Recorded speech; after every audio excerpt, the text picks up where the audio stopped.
ஒரு நாய் உங்களை நோக்கி ஓடி வருது, நீங்களும் ஓடுனா அது துரத்த ஆரம்பிச்சிடும். அசையாம சில மாதிரி நின்னுடுங்க, அது கிட்ட வராது.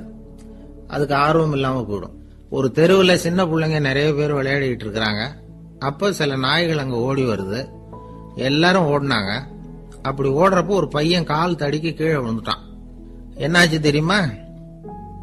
துரத்திட்டு வந்த நாய்கள்லாம் கீழே விழுந்தவன ஒன்னும் செய்யல, அவன் கிட்டே போகல. ஓடிக்கிட்டு இருந்தாங்கல்ல பசங்க, அவங்கள துரத்திக்கிட்டு அவங்க பின்னாடி ஓடிச்சான். அதுதான் நாய்களுடைய சுபாவம்.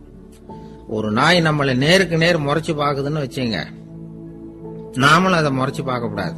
நாம வேற பக்கம் எங்கேயாவது பார்க்க ஆரம்பிச்சிடணும். ஒரு நாய் கோபமா இருந்ததுன்னா அதோட வால் உறுதியா நேரா நிக்கும். ஒரு நாய் பணிந்து போனா அல்லது பயந்து போனா அது தன்னோட வாலை காலுக்கு நடுவுல வச்சுக்கும். ஒரு நாய் நம்மளை பார்த்து பயந்து நிக்குதுன்னு வச்சுங்க, அதனால நமக்கு ஆபத்து இல்லைன்னு நினைச்சிடக்கூடாது. உங்களை பார்த்துட்டு ஒரு நாய் ஒடுங்குச்சுன்னா நீங்க விலகி போயிடணும் அப்படின்னு அது நினைக்குது. நிறைய பேர் பயந்து போன நாயால கடிபடுறாங்க. இவன் நம்மளை விட பெரிய ஆள், மாட்டிக்கிட்டோம், வேற வழி இல்ல அப்படிங்கிற நினைப்புல தான் நாய் கடிக்க ஆரம்பிக்குதான். இதே மாதிரி சங்கிலியால கட்டி போடப்பட்டிருக்கிற நாயும் ஆபத்தானதுதான். தொடர்ந்து கட்டி போட்டிருந்தா காலப்போக்கில் அது ஒரு மாதிரி ஆயிடும். நாய் குழந்தைகளை கடிக்காது அப்படின்னு சில பேர் சொல்லுவாங்க. அதுவும் ஒரு தவறான நம்பிக்கை. அதனால சின்ன குழந்தைகளை தனியா நாயோட விளையாட விடக்கூடாது. ஆக கூடி நாயை பத்தி நிறைய விஷயம் புரிஞ்சுக்க வேண்டியிருக்குது.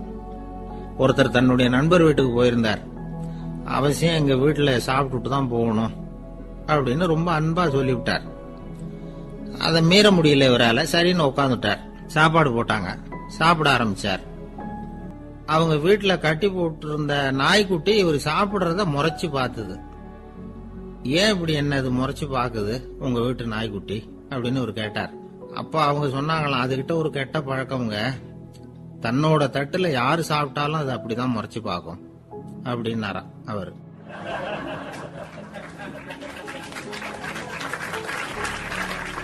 ஒரு நாள் காலை நேரம் ஒரு குரு படுக்கையை விட்டு எழுந்திருக்கிறார்.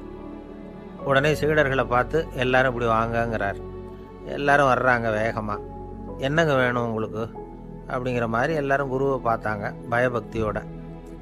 குரு அந்த சீடர்களை பார்த்து, இதை பாருங்க, இப்போ நான் ஒரு சிக்கலான விவகாரத்தில் மாட்டிக்கிட்டு இருக்கிறேன், அதை நீங்கள் தீர்த்து வச்சா நல்லதுன்னார். சீடர்களுக்கு ஒன்றும் புரியல. என்ன இது இவர் இப்படி சொல்கிறாரு? நமக்குள்ள எல்லா விவகாரங்களையும் தீர்த்து வைக்கிறவர் நம்ம குருநாதர், அவருடைய விவகாரத்தை நாம் தீர்த்து வைக்கிறதா? ஆச்சரியமாக இருக்குதே, குருநாதருக்கே சிக்கலா அப்படின்னு யோசனை பண்ண ஆரம்பித்தாங்க. இருந்தாலும் ரொம்ப